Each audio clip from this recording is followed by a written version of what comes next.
Guys, কেমন আছো তোমরা সকলে? আশা করছি সবাই খুব ভালো আছো।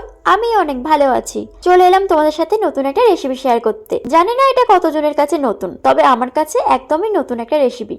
কাল ভাবি আমাকে একটা তরকারি দিয়েছিল, সেটা খেয়ে আমার এত ভালো লেগেছে গরম ভাতের সাথে, কি বলবো। তার জন্য ভাবির কাছে বায়না করে বসলাম, ভাবি আমাকে ওই রেসিপিটা একটু শিখিয়ে দেবে। আমার এত ভালো লেগেছে কি বলবো। ভাবি বললো হ্যাঁ, কেন শিখিয়ে দেবো না, নিশ্চয়ই দেবো। তার জন্য আর কি সন্ধেবেলা দুজন মিলে বসে পড়লাম সেই রেসিপিটা শেখার জন্য। ভাবি আমাদের ঘরেই বানাচ্ছিল, বললো তোমাকে আজকে বানাতে হবে না, তুমি শুধু দেখো আর ভিডিও করো। আমি ভাবলাম হ্যাঁ হ্যাঁ, ভিডিও করি, কারণ আমি একা শিখলে হবে না, আমার বন্ধুদের সাথেও শেয়ার করতে হবে রেসিপিটা। তার জন্য আর কি তোমাদের সঙ্গে রেসিপিটা শেয়ার করতে চলে এলাম। তো চলো, রেসিপিটা কিন্তু লঙ্কা দিয়ে হবে। লঙ্কা যারা ঝাল খেতে ভালোবাসো তাদের কিন্তু এই রেসিপিটা দুর্দান্ত ভালো লাগবে। আমার বর ঝাল খেতে খুব ভালোবাসে আর ও লঙ্কার রেসিপি খুব ভালোবাসে। আমি লঙ্কার অনেক রকম রেসিপি বানাই, লঙ্কার পকোড়া, লঙ্কার পোস্ত। পোস্তটা আমার বরের আবার খুব ভালো লাগে খেতে। তবে তার জন্য ভাবলাম এই রেসিপিটাও আমার বরের নিশ্চয়ই ভালো লাগবে, ও যেহেতু ঝাল খেতে প্রচণ্ড ভালোবাসে। তবে এই লঙ্কাগুলো না খুব একটা ঝাল নয়, এগুলো হচ্ছে বড় সাইজের ক্যাপসিকাম ধরনের যে লঙ্কাগুলো হয় সেগুলো। তবে ভাবি যেই লঙ্কাগুলো বানিয়েছিল সেগুলো খুব একটা ঝাল ছিল না। এই আমি যেই লঙ্কাগুলো বাজার থেকে এনেছি এই লঙ্কাগুলো একটু ঝালই ছিল। তো যাই হোক, ঝাল ছিল তাতে কি, ঝাল খেতে তো ভালোই লাগে।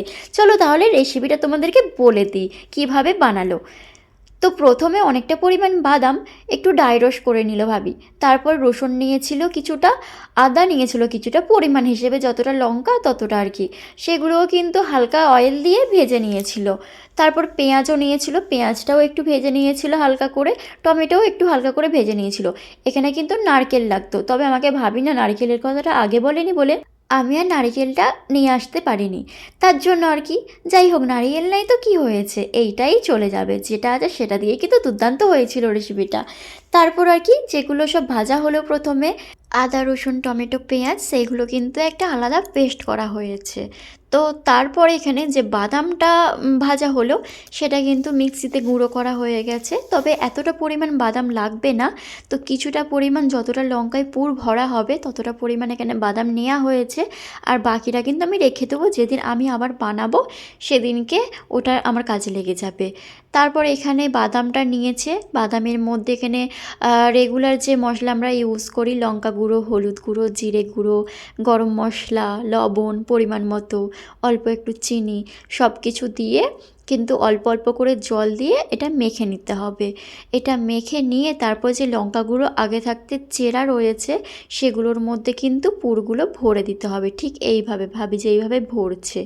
তো ভাবি বলছিল যে লঙ্কাগুলো যদি কেউ চাও যে মানে শুকনো শুকনো করে করতে চাও লঙ্কার যে সবজিটা, তাহলে কিন্তু লঙ্কাগুলো হালকা করে ফ্রাই করে নিলেও হবে, মানে হালকা অয়েল দিয়ে যেইভাবে পেঁয়াজগুলো ফ্রাই করা হলো সেইভাবে করলে তাহলে তাড়াতাড়ি হয়ে যাবে। আর অত গ্রেভি হবে না, একদম শুকনো শুকনো সবজিটা হবে।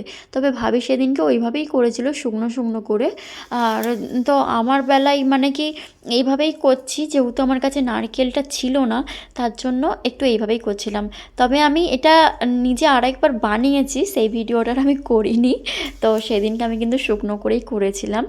আর যেহেতু এই ভিডিওটা করা আছে বলে ভাবলাম আগে এটা ছাড়ি, তারপর আমি আবার কোনো দিন হয়তো নিজের থেকে যেদিন বানাবো সেদিনকে তোমাদের সাথে ওই ভিডিওটা শেয়ার করব, সেই জন্য আর ভিডিওটা করিনি।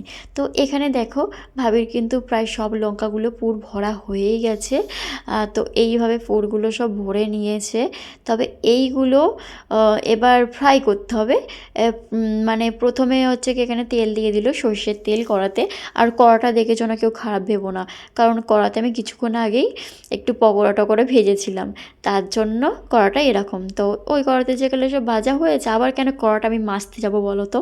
তো যেহেতু পকোড়াই তো ভাজা হয়েছে, অন্য কিছু তো হয়নি, সেই জন্য আর কি ওই এক কাজে কাজটা মিটিয়ে নিচ্ছিলাম।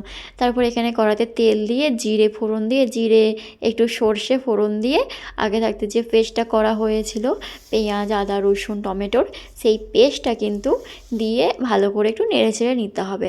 এখানে একটু ধনেপাতাও অ্যাড করা হয়েছে, ধনেপাতা আমার ঘরে ছিল না, অল্প একটুই ছিল, শুকিয়ে গিয়েছিলো। তো এটা ভালো করে মশলাটা এখন কষাতে হবে।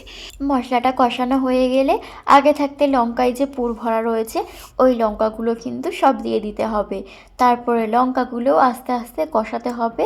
আর এতে জল লাগবে না, জল আমি কিন্তু সেদিনকে ভাবে অল্প জল দিয়েছিল, যেহেতু লঙ্কাগুলো না আমার তাজা লঙ্কা ছিল না, দিয়ে 2-3 দিন হয়ে গেছিলো, একটু শুকিয়ে গিয়েছিলো। বললো সিদ্ধ হতে দেরি হবে, যেহেতু আগে থাকতে ফ্রাই করা নেই লঙ্কাগুলো, তার জন্য হালকা করে ওই মশলা ধোয়া যে জলটা হয়, মিক্সি ধোয়া, ওই মিক্সি ধোয়া জল ওই অল্পই একটুখানি দিয়েছিল। তারপরে কিন্তু ঢাকা দিয়ে রেখে দিতে হবে এখন লো আছে অনেকক্ষণ, মানে অনেকক্ষণ বলতে 10-15 মিনিট মতো রাখতে হবে, লঙ্কাগুলো ততক্ষণ সিদ্ধ হয়ে যাবে। আর যেহেতু পুর ভরা রয়েছে, বেশি নাড়াচাড়া করা যাবে না, কারণ পুরটা বেরিয়ে যাবে বাইরে। তারপর এটা যতক্ষণ হবে ততক্ষণ মানে ঢাকা দিয়ে, যতক্ষণ না সিদ্ধ হচ্ছে ততক্ষণ ঢাকা দিয়ে রাখতে হবে। সত্যি বলছি বন্ধুরা, এই রেসিপিটা দুর্দান্ত একটা রেসিপি, যারা ঝাল খেতে বাসো তাদের জন্য কিন্তু পারফেক্ট। তো এটা রুটির সাথেও খেতে পারবে, লুচির সাথেও খেতে পারবে, আর গরম ভাতের সাথে, আমাদের বাঙালিদের ভাতের সাথেই সব থেকে বেস্ট আমি তো বলবো। ওরা রুটির সাথেই বেশি খেতে ভালোবাসে, তো আমার তো ভাতের সাথে বেশি ভালো লেগেছিলো। আর এই যে দেখো হয়ে গেছে, কিন্তু শুরু করে নামিয়ে নিয়েছি, আর গরম গরম ভাতের সাথে জাস্ট আমার তো গাইস কি বলবো, এখন থেকে এখনই জিভে জল আসছে। আর একটা সত্যি কথা বলবো, 3 দিন পর পর এই লঙ্কার রেসিপি খেয়ে না আমার পিছন জ্বালা করছিল। যাই হোক, আর কি বলবো, কিন্তু অতিরিক্ত খাওয়া ভালো নয় ঝাল। মাসে একবার কি দুবার ঠিক আছে, এর বেশি ভালো না। তো চলো আজকের মতো ভিডিওটা এখানেই শেষ করছি। ভালো লাগলে লাইক কমেন্ট শেয়ার করো, আর তোমাদের যদি পছন্দ হয় ট্রাই করতে পারো।